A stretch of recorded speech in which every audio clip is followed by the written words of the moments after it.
bagi kedua tim ini sangat penting ya, sangat penting, khususnya bagi Indonesia ya, karena kita supporter timnas Indonesia ya kan.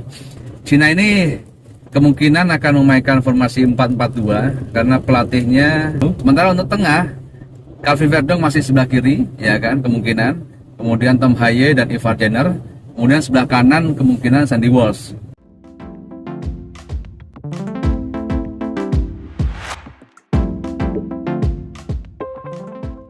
Assalamualaikum, jumpa lagi di channel Bangun Bola. Apa kabar friend? Insya Allah sehat selalu. Selamat datang di channel Bangun Bola. Apa kabar friend hari ini?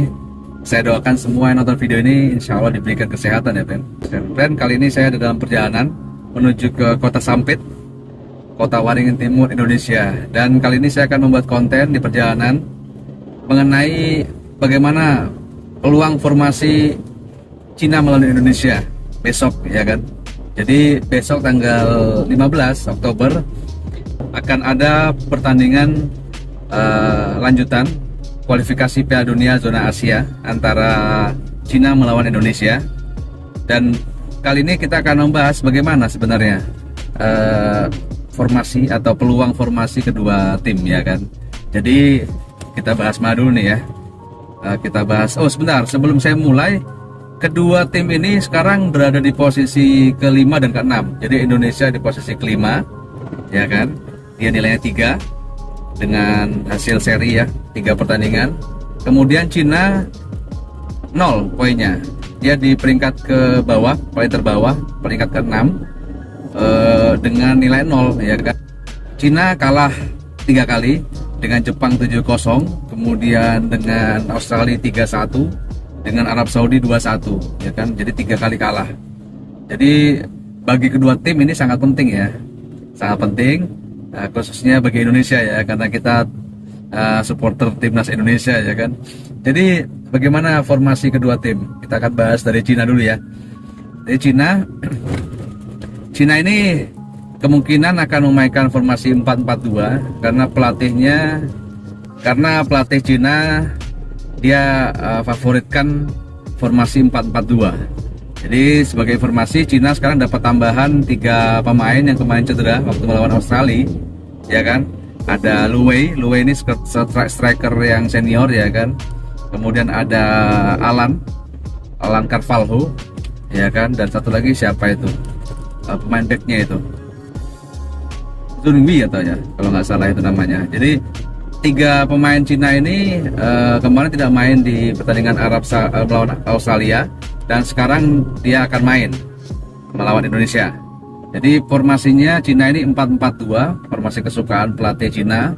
Dan Cina ini juga punya apa ya, gaya bermain. Dia biasanya Cina ini dia bermain dengan direct bola langsung, long ball ya kan.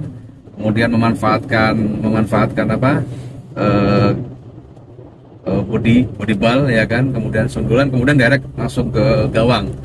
Kemudian juga Cina juga punya beberapa strategi seperti set piece ya. Set piece ini maksudnya adalah memanfaatkan tendangan bebas ya kan dari pojok. Tapi dia juga ada kelemahan Cina ini. Justru kelemahannya di set piece itu sendiri kalau lawannya melakukan tendangan bebas. Karena gol Arab Saudi kemarin itu juga dari tendangan bebas ya kan. Jadi itu Cina ya kan.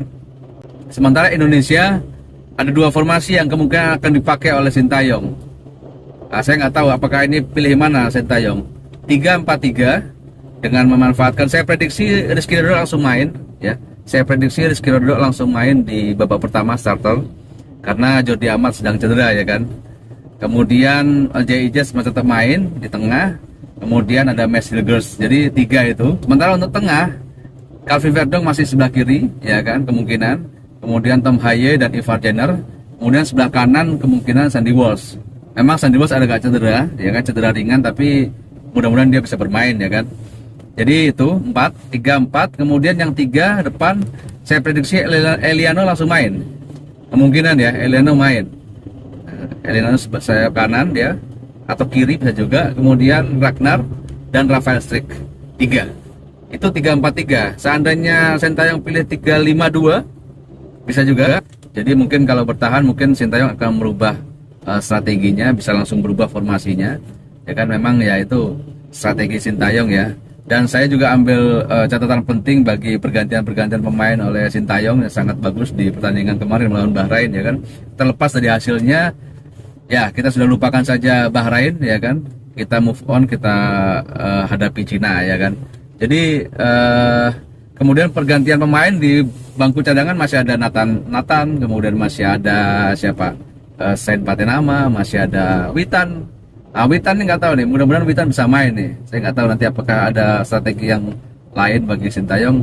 Witan, kalau Malik Rizaldi mungkin karena dia cedera, ya kan, kemungkinan kecil dimainkan menurut saya. Tapi kita nggak tahu ya strategi Sintayong bagaimana, nanti kita ikuti saja strateginya.